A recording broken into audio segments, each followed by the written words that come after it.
Passiamo ora ai 400 stile libero assoluti maschi. Sono previste 4 batterie.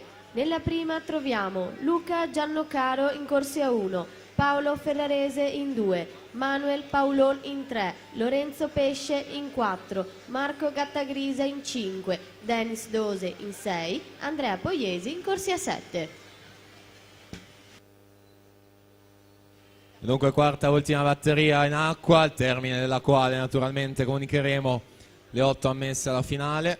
Ritroviamo in corsia numero 4 Veronica Lucchese, ieri 2 vittorie per lei nelle gare dei 200 misti e 200 farfalla. Al suo fianco c'è Lucrezia Dell'Antone, Team Veneto, già medagliata in carriera in campo giovanile nelle gare dello stile libero. Ritroviamo anche Giulia Grasso in 6, la giovanissima Teresa Malipiero in 8, ieri vincitrice dei 200 categoria ragazze. E in terza corsia ritroviamo anche Barbara Pozzobon per l'Hydros, specialista delle gare in acque libere di fondo, più volte medagliata in campo italiano assoluto e ha preso parte con la nazionale maggiore ai campionati europei 2016 e alla Coppa del Mondo 2017.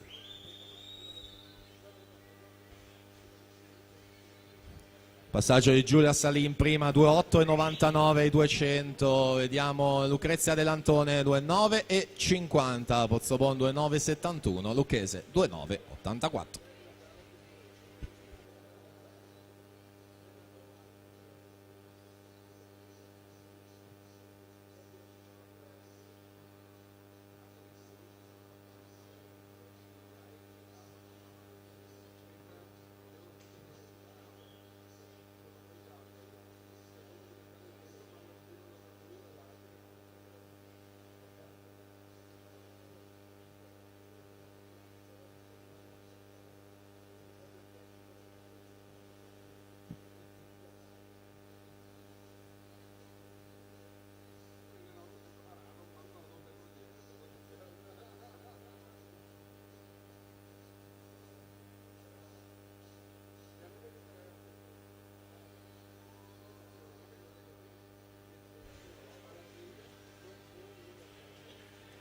Virata dei 300 metri, Barbara Pozzobon in corsia 3, 33,01, il suo ultimo tratto di 50.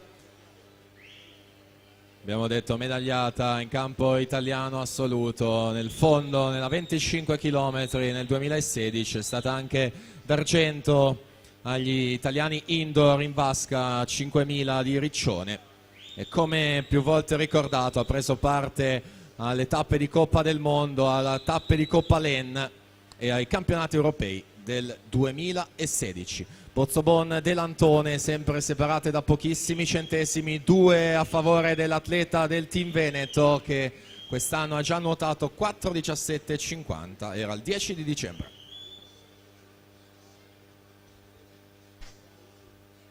Miglior tempo di Giulia Salin 4,21,16 nella batteria precedente. Vediamo dove si collocano queste 4 atlete, Pozzobon, Lucchese, Dell'Antone e Grasso, quasi sulla stessa linea, al tocco della piastra, 4,20 e 78 per Barbara Pozzobon che va al comando e dunque sarà in quarta corsia quest'oggi. Lucchese seconda, 4,20,94, Grasso 4,21,05 terza e quarta la Dell'Antone 4,21,10.